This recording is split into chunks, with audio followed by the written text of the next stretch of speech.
This video covers how to open an AutoCAD file on a Mac.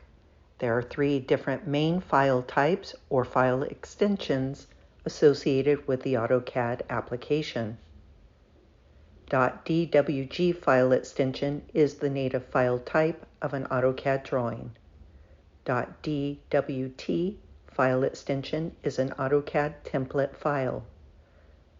.dxf file extension is a generic CAD drawing and not specific to Autodesk AutoCAD brand. However, due to the generic definition of a DXF file, it is compatible with AutoCAD. When opening an existing AutoCAD file, you should have the correct file format selected in order to have access to the file. Notice when I select a file format type in the pull-down menu, it limits the choices within the open dialog box as to which files are accessible. If I change the file format of the .dwt AutoCAD template file, notice I cannot open or access the .dwg file.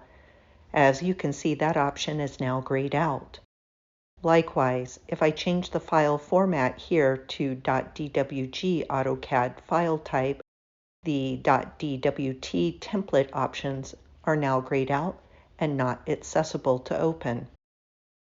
Again, when switching to the DXF file type, you'll notice that the DWG and the DWT file types are now grayed out and no longer an accessible choice.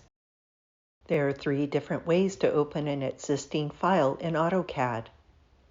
When you first start AutoCAD, you will see the Start dialog box.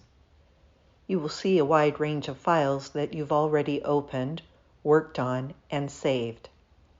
If you want to continue a work session on an existing project, pick from one of the icons shown in this dialog box. If you are opening an existing file for the first time, you should pick on the Open button here.